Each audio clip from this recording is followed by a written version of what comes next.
예수님이 제자를 삼고 세례를 주는 것이 요한보다 더 많다는 소문이 바리새파 사람들의 귀에 들어갔다. 그러나 예수님이 직접 세례를 주신 것이 아니라 제자들이 준 것이었다.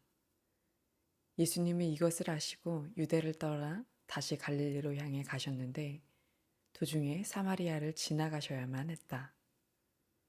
그래서 예수님은 수가라는 사마리아의 한 마을에 이르시게 되었다. 이 마을은 야곱이 그의 아들 요셉에게 준 땅에서 가깝고 또 야곱의 우물이 있는 곳이었다. 예수님은 여행에 피곤하여 우물가에 앉으셨다. 때는 낮 12시 경이었다. 마침 사마리아 여자 하나가 물을 기르러 오자 예수님은 그녀에게 물을 좀 달라고 하셨다. 그때 제자들은 먹을 것을 사러 마을에 들어가고 없었다. 그 여자가 예수님께 당신은 유대인인데 어떻게 사마리아 여자인 나에게 물을 달라고 하십니까? 하였다. 이것은 유대인들과 사마리아인들이 서로 교제하지 않았기 때문이었다.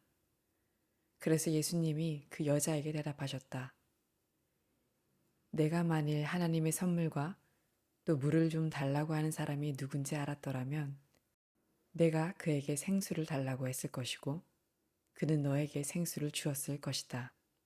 선생님, 물 길 그릇도 없고 이 우물은 깊은데 어디서 그런 생수를 구한단 말씀입니까? 이 우물을 우리에게 준 우리 조상 야곱과 그의 아들들과 가축이 다 이 물을 마셨습니다. 선생님은 야곱보다도 위대하십니까? 이 물을 마시는 사람마다 다시 목마를 것이지만 내가 주는 물을 마시는 사람은 절대로 목마르지 않을 것이다. 참으로 내가 주는 물은 그에게 끊임없이 솟구쳐 나오는 영원한 생명의 샘물이 될 것이다. 선생님, 그런 물을 나에게 주십시오. 그러면 내가 다시는 목마르지도 않고 물을 기르러 여기까지 올 필요도 없을 것입니다. 가서 내 남편을 불러오너라. 나는 남편이 없습니다.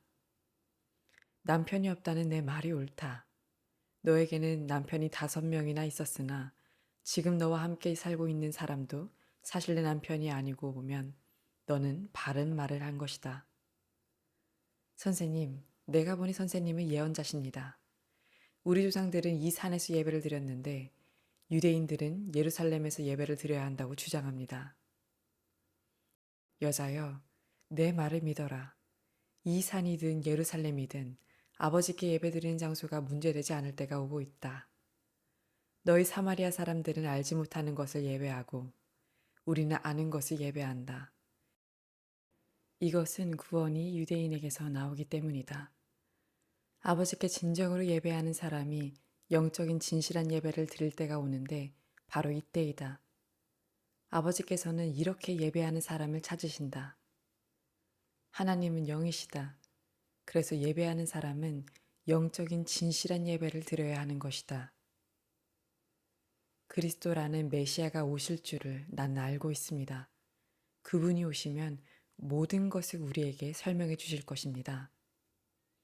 그러자 예수님은 너와 말하고 있는 내가 바로 그 메시아다 하고 말씀하셨다.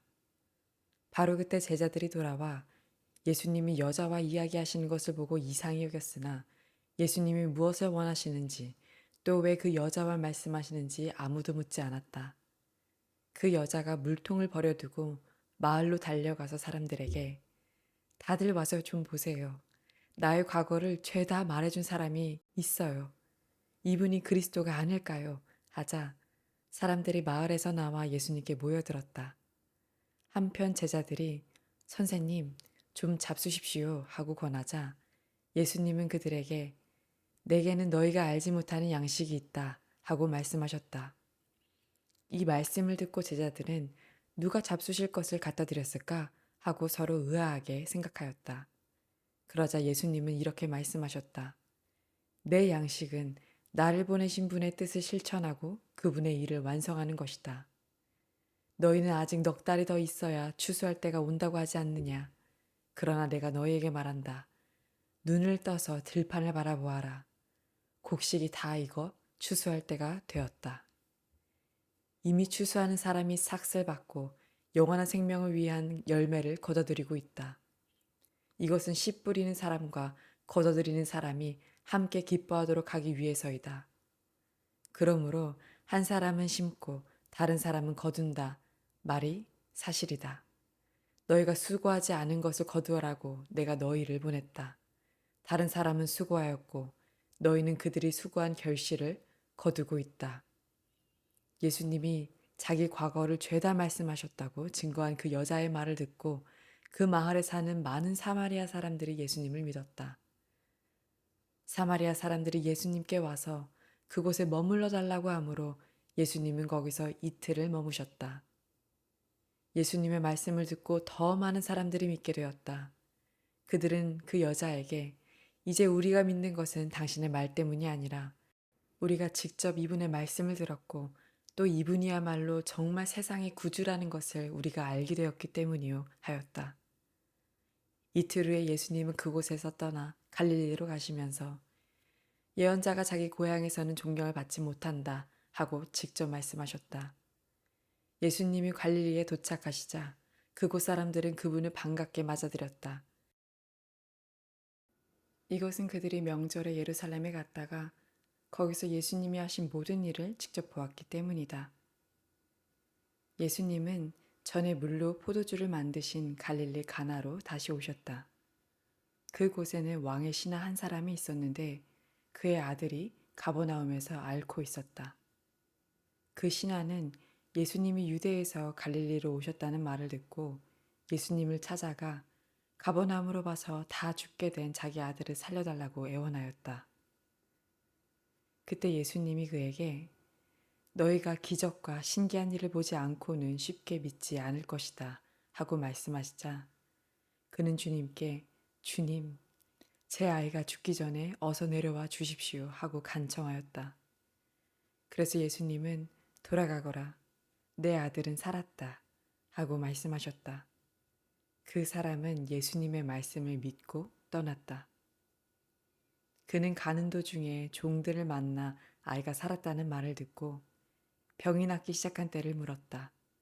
그러자 종들은 어제 오후 1시경에 열이 떨어졌다고 대답하였다. 그래서 아이 아버지는 예수님이 내 아들은 살았다 하고 말씀하신 바로 그때인 줄을 알고 자기와 그의 집안이 다 예수님을 믿었다. 이것은 예수님이 유대에서 갈릴리로 오신 후 행하신 두 번째 기적이었다.